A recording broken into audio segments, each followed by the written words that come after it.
At 2 months, you and your baby are getting to know each other.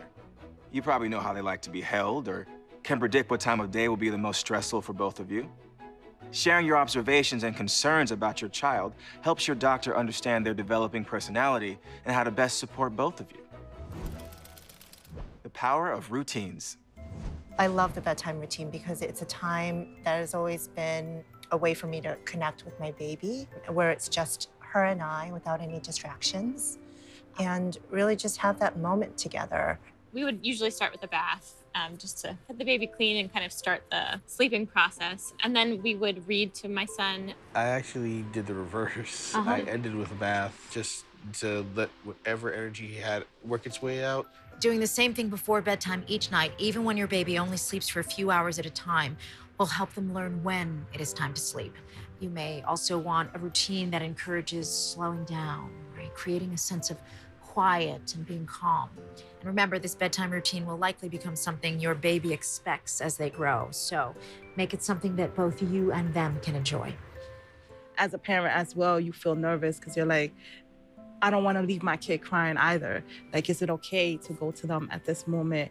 You know, do they need me? Babies at this young age need your help to calm their bodies down when they're crying or upset.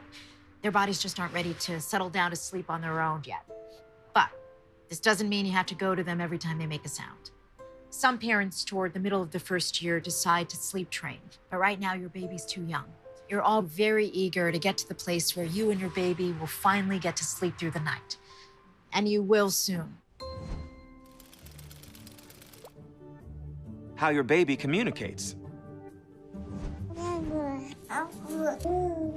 At 2 months old, your baby might be making new sounds like coos or gurgles. When your baby makes a noise, try responding either by copying the noise they make or by answering them as if you were talking to an adult. Maybe by saying out loud what you think they might be telling you with their sounds. Girl, you singing? You singing to me? Yeah. Your baby may not know what you're saying yet, but they are already watching your mouth, listening to the different sounds that make up words and the way you put words together. You and the people around your baby are teaching them how conversations go. Think of it like playing a game of catch. You throw the conversational ball, then wait for your partner, in this case your baby, to throw it back to you. You don't just throw a second ball without waiting to see what happened to the first one. Another great way to add a lot of words to your child's day is through reading. At this age, your baby will probably pay attention only for short periods of time when they are calm and alert. But hearing all those words is already helping their language development. Just as you've learned their hunger and sleep cues, you will learn cues that they are overstimulated or have had enough. If they start to fuss or look away, it's time to take a little break. Returning to work. Returning to work can be hard. I know a lot of moms are like, get me out of the house and ready. I did not feel ready to go back at all. I was convinced I was going to like miss stuff. Like, I'm gonna drop off today and today she's gonna start running. And did that happen? No. I was afraid that she would just sort of like, something would just close off and we wouldn't have this bond anymore because it was just beginning to happen. It's normal to have mixed emotions about leaving your baby with a caregiver or putting them in childcare. But your baby can feel safe and secure with more than one person. That gives me a lot of peace of mind to know that there's somebody who he trusts, who he's spending the day with. So I was concerned about, what had been working and could they replicate that? I really had to like sit down and say, this is how I'm going to do things. This is how I want to raise her. Let's talk about it. Let's see how we can kind of figure out how we can both work together. Vaccines.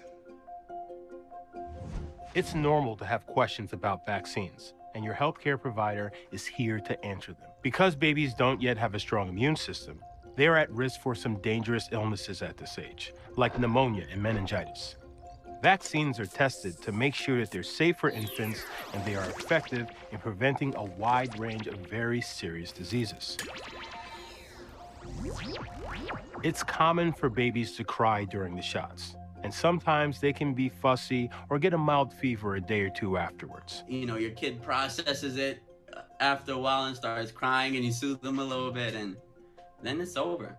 Just as you do when they're upset at any other time, your soothing can help your baby take on this challenge. And science has shown that when you stay calm and let your baby feel you breathing deeply, your baby will begin to become calm too. Safety. Car seats. Motor vehicle crashes are a leading cause of death for children. Car seats are essential in keeping your child safe. Put your baby in a rear-facing car seat in the back seat of the vehicle on each and every ride, no matter how short. Use the car seat in every car, your own, a friend's, or a rideshare service.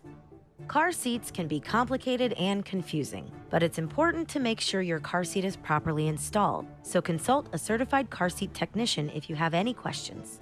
Always check the back seat of your car to make sure you have your baby with you. It's never okay to leave a child unattended in a car, even for a minute. Talk to your doctor today if you have questions about keeping your baby safe in a car or other vehicle. Routines. Create daily routines, like a bath and a book before bedtime. Knowing what comes next helps your baby feel comfortable and safe. Language.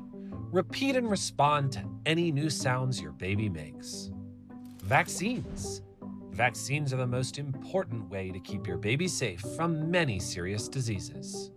Safety, car seats. Put your baby in a rear-facing car seat in the back seat of the vehicle on every drive. Your connection with your child matters to their health.